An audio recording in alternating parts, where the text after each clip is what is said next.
আইনগত বাধা যেহেতু নেই, এনসিপিকে সরকারপতি দিতে হবে। তরুণরা সংসদে না গেলে বাংলাদেশের কাঙ্ক্ষিত পরিবর্তন হবে না।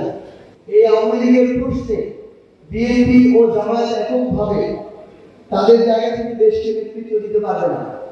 বিএনপি কখনো এককভাবে তাদের সরকার গঠন করেনি, জামায়াত কখনো বড় পরিসরে সংসদে জনগণের প্রতিনিধিত্ব করেন। সেই জায়গায় অভ্যুত্থান পরবর্তী বাস্তবতায় এনসিপি তাদের জায়গা থেকে এই গুরুত্বপূর্ণ ভূমিকা পালন করতে পারবে বলে আমরা মনে করি। তরুণদের ক্ষমতায়ন আগামী বাংলাদেশে অত্যন্ত গুরুত্বপূর্ণ একটি বিষয়।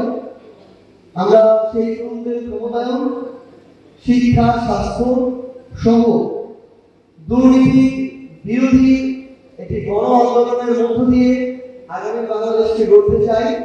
অভ্যুত্থান পরবর্তী বাংলাদেশে কোনো স্বাধীন সাংবিধানিক প্রতিষ্ঠান থেকে মন মর্জি মতো চলা, স্বেচ্ছাচারিতা করার যে আচরণ, এটা আমরা প্রত্যাশা করি না, এটা আমরা মেনে নিই। আমরা আমাদের জায়গা থেকে স্পষ্ট করে বলি, কোন প্রতিষ্ঠান, শুধু নির্বাচন কমিশন না, কোন প্রতিষ্ঠান তাদের জায়গা থেকে স্বেচ্ছাচারী, বেআইনি এবং বৈষম্যমূলক আচরণ করতে পারে না। আমরা স্পষ্ট করে নির্বাচন কমিশনের কাছে জানতে চাই, তারা কি জনগণের মুখাপেক্ষী, নাকি ক্ষমতায় কাল্পনিক ভাবে আসতে যাচ্ছে এরকম কোন দলের মুখাপেক্ষী, নাকি কোন অস্ত্রের ভয়ে ভীত হয়ে কোন প্রতিষ্ঠান বা এজেন্সির মুখাপেক্ষী?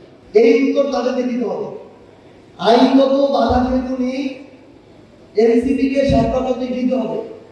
তারা তাদের জায়গায় সরকারপতি আমরা যখন চেয়েছিলাম আবেদনের সময়, তখন তারা লিস্টেকে অন্তর্ভুক্ত করতে পারত। এখনো আমরা আইন মন্ত্রণালয় থেকে শুরু করে আইন সংশ্লিষ্ট বিভিন্ন যে প্রতিষ্ঠানগুলো রয়েছে তাদের সাথে কথা বলেছি, চাইলে তারা এখন করতে পারে, কিন্তু তাদের মন চাইলেও দিব না। এই আচরণ আমরা কোনোভাবে এনসিপির পক্ষ থেকে মেনে নিব না। এবং যেহেতু আইনগত